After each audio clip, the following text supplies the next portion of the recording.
Good morning, ladies and gentlemen, or good afternoon, good evening, whenever you are going to watch this. For me, it is morning.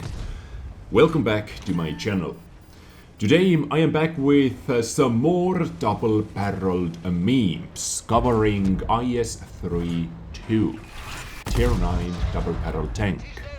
And today's episode is going to be kind of a review slash preview slash interesting discussion, because I didn't think this is actually an option. The main topic is going to be actually an option on any vehicle in this game released in 2020, because we know how this model in World of Tanks works. Usually the stock grind is going to be so painfully bad, so awful. You want to get away from the stock vehicle as soon as possible, so you spend gold, you spend experience, 2 free experience, all those modules, just to get going a lot faster away from the stock version. But IS-3-II has some really nice surprises. So, beautiful people, together with my morning cup of coffee, cheers, I'm going to tell you what I mean by that. So the battle you're watching on the background at the moment is played with IS-3-II, upcoming Tier 9 double-barreled Soviet-Russian heavy tank, and I am using the absolute stock gun. As stock as it can be, 100mm cannon. This vehicle, if you look over here into the deck tree, this vehicle has 3 different gun options. It has 100mm S-34D gun. It has 122mm S-34-II gun, which doesn't lead into anything and which is really wasteful to and recharge. So quick tip for you guys, I really do not recommend researching and spending experience, super valuable experience on this gun, because of what I'm going to say, because I actually bloody hell love this stock gun, and I might, call me crazy, call me stupid, call me all you want, but here is one tank, Soviet-Russian Tier 9 heavy tank, where I enjoy the stock gun basically equally as much as the top gun, maybe in some situation even more. Yes, I said it. Stock gun compared to the top gun, for me, were actually gameplay-wise enjoyable meter was almost the same. In some situations I enjoyed stock gun more, in some situations I enjoyed the top gun more. Of course, they both have pros and cons. I'm going to get that into a moment. But once again, as I said, in 2020 them releasing a vehicle where the stock grind is not going to be so bloody painful, gun-wise, firepower-wise at least, was a bit surprising. There are not too many vehicles like that, maybe a couple more vehicles like D29. I know people enjoy playing with the D29 with stock gun and full APCR loadout as well, for example. But not too many tanks out there. Anyway, this vehicle having 3 different gun options, double gun, 100mm, 122 and another 122. This gun is completely useless, so let's simply delete it, so you are left with 2 different gun options, actually 100 and 122mm gun. But now you would ask, but Des, are you crazy? Why are you comparing? Why are you even comparing stock gun to the top gun? What the fuck is wrong with you? 7.5 second reload time. For both guns, you can actually keep vehicles perma-tracked. 3 second reload time between shots, switching to guns. Over here, 5 seconds. So reload time difference is already quite big, yeah. Next up, Salvo Preparation. On 100mm gun, Salvo Preparation is only 2 seconds. This is the time it takes to load up 2 shots. On the other gun, 122mm gun, it is 2.5 seconds, but 2 seconds is actually, I would say, the time World of Tanks players usually take to react, to start backing up, repositioning, and so on. How many times have you loaded up your double shot in a Tier 8 premium tank or with the 2.5 second preparation timer and missed your opportunity? 2 seconds gives you so much more flexibility once again. Now, let's talk about penetrations. Of course, Top Gun must have better penetration, and it has a lot better penetration, 243, 292, and 68 versus 221, 256. So basically, premium round gives you roughly the same penetration as a standard round on the Top Gun. But because, once again, it is a Tier 9 vehicle, you do not have to worry about facing too many Tier 10s all the time. Tier 9 is the sweet spot in this game. Tier 9 is the only tier where your matchmaking is +1 and -2. You are able to see +1 tier higher vehicles and 2 tiers lower vehicles. So versus Tier 8s, Tier 9s, Tier 7, 256 millimeters of penetration is good enough, many times 221 as well. I believe in the battle on the background, it was a Tier 9 battle. I didn't have to fire any premium rounds, if I remember correctly. Maybe I did. 300 alpha damage, of course, this is not going to be the best thing over here compared to the 390. Yes, double shot hits 780 compared to the 600, but you are able to do it faster. You are able to do it more often in 100mm gun. Accuracy, of course, 100mm gun has better accuracy because it is 100mm gun and so on. 0.38 compared to the 0.40. Aiming time is 0.7 seconds better. This is massively better aiming time, and really you can really see the difference. You can really feel the difference on the battlefield with that aiming time. But stop! We are not done yet, ladies and gentlemen. Stock gun also boosts something which you do not see at first. You do not even think about at first. I didn't even think about that at first. Yesterday, when I was streaming, I was comparing those two vehicles, those two guns with different vehicles, and I found out something really interesting. Look at the weight. 100mm gun is 2.5 tons and 122mm gun is 5.5 tons. Do you know what that buffs? Do you know what that means? Let me show it to you. All the gun stats once more. Aiming time, when used exactly the same crews and exactly the same equipment units. 1.76 second aiming time, like come on, this is extremely good aiming time. But look over here, because 100mm guns are 3 tons lighter than 122mm gun. It also buffs this vehicle's mobility by raising the power to weight ratio 0.79, which is actually quite significant. You can accelerate slightly faster, you can climb slightly faster, and so on. Power to weight ratio has a lot of say in the mobility, actually. Of course, it depends on the terrain resistance numbers as well, how big of an effect it can have, but almost 1 more horsepower per ton. Okay, not bad. Yeah. So this is IS-3-II with stock gun. And this battle is not bad. Casual, 5,000 damage battle. 1 quick shot into the IS-3, and let's do the double shot into the IS-2-II. IS-3-II and IS-2-II, 222. I've already seen so many memes with this gun and with the vehicles' names. I mean, we have just so many IS tanks in the game, and IS-2s actually as well. If someone asks about IS-2, now you have to ask which IS-2 do you mean? Do you mean the Soviet one? Do you mean Chinese one? Do you mean premium IS-2? Do you mean IS-2-II? Do you mean the upcoming IS-2 screened with extra blades for the zombie apocalypse? You know, we have so many IS-2s in the game.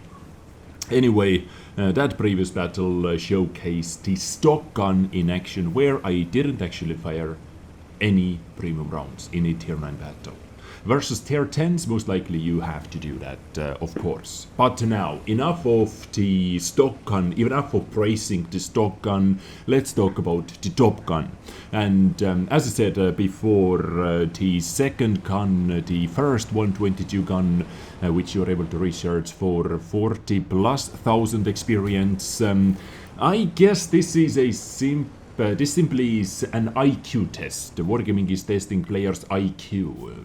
They are literally trying to make you waste 40 plus thousand experience to unlock super shitty gun, in my opinion. Stock gun is way better than that one. All the gun handlings and DPMs and all that. By the way, stock gun actually has the best DPM, even compared to the top gun. Stock gun had 200 plus extra DPM, 277, if I remember correctly.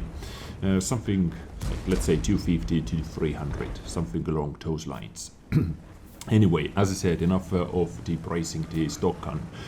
Top gun is going to hit a lot harder, and I would say for most of the players it is actually going to be more useful if you do not know like all the positions, if you do not know what enemy tanks are doing, what enemy tanks reload time is. If you are not using the stock gun to the max, then definitely top gun is your gun option, because it comes with more penetration on both standard rounds and premium rounds. 390 alpha damage is always going to be nice, and that shot I thought IS-3 is going to back up, so I decided to lead that one like I'm going to do with this one.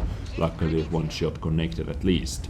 Anyway, in nowadays fast-paced battles full of trading shots, 390 alpha damage gun works a lot better in those situations, most definitely.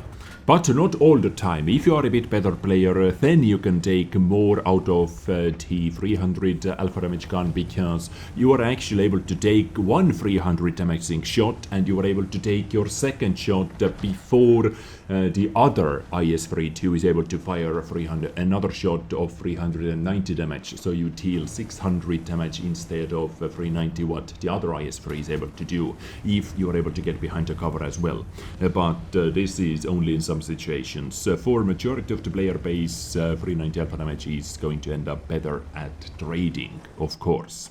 I talked about the penetrations, so yeah, you do not have to aim at the weak spots so much, especially if you are firing premium rounds with 290 plus millimeters of penetration. Stock gun only gets 250 something with premium rounds, so versus tier 10s, top gun is once again way better option.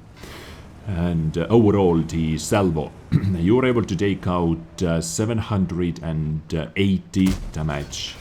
You are able to take off 780 damage with a single salvo doing that. And in many situations, this is actually a lot more useful than 600. You basically can take out a vehicle which has 180 hit points more with a single push, with a single play. With the stock gun, 600 is the salvo damage. With the top gun, 780 is the salvo damage, and this is quite a significant difference. Let's say you are going to put one shot, like let's say the enemy is at 1000 hit points, right?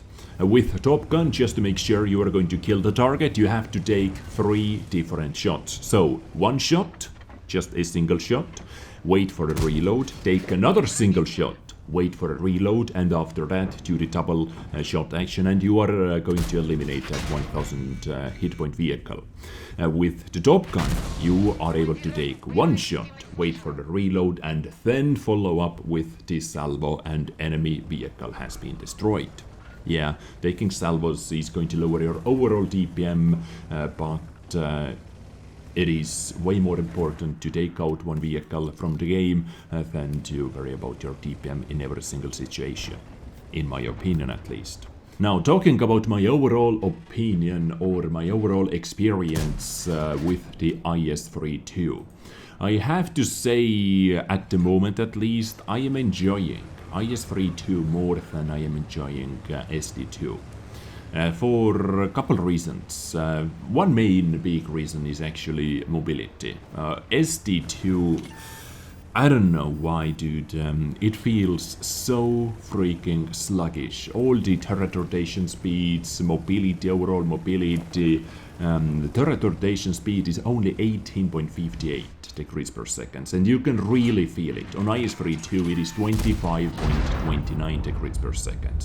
So really big difference. Hull traverse speed on SD2 is 32, which is 33 or 32 if it is stock.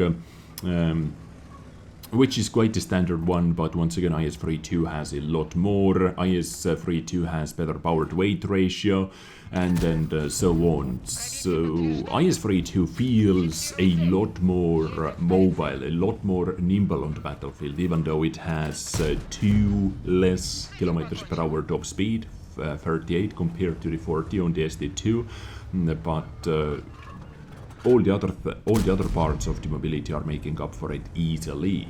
Now, when talking about the armor of this vehicle, of course, it is slightly improved compared to the Tier 8 IS-3, which it should be improved.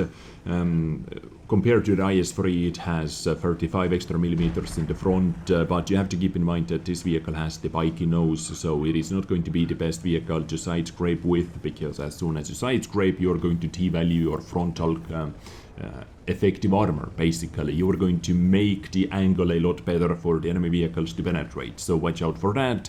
If you're facing someone straight on, of course face straight forward and try to hide their lower plate, because lower plate is actually quite easily penetrable.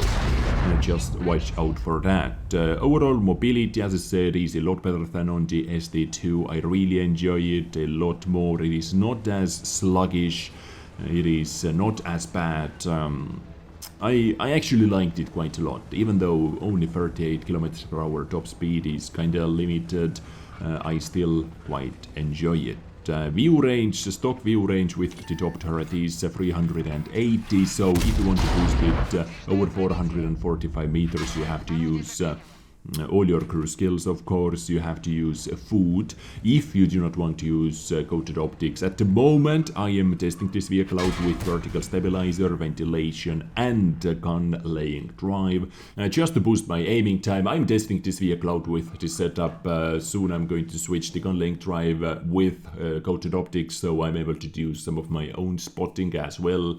We'll see how that works out. Anyway, once again, quite a decent battle. Confederate medal, 4000 damage, and overall I think this battle was over 7000 combined, if I remember correctly. We did over 3000 spotting as well. Yes, we did. So I take that score on Prokhorovka with a heavy tank all day, every day. In a tier 10 battle as well, on the top of everything. Anyway, ladies and gentlemen, this was IS-3-II. The vehicle which I enjoy the most compared to the IS-2-II and SD2. I actually enjoy this vehicle a lot more than the SD2 at the moment. Maybe I have to put a couple more battles in with the SD2. Even though I have some nice battles, I have one battle over 7000 damage, I have a couple 6000 damage battles. So I'm getting the damage in, but I don't know, like, it doesn't feel so awesome. It doesn't feel... because it feels so sluggish, and I do not like sluggish vehicles. I do not like sluggish medium tanks, heavy tanks, tank destroyers, besides 183, of course. IS-3-II gives me better feeling when I'm on the battlefield. And this vehicle comes with a surprisingly good bloody stock gun. I was really surprised.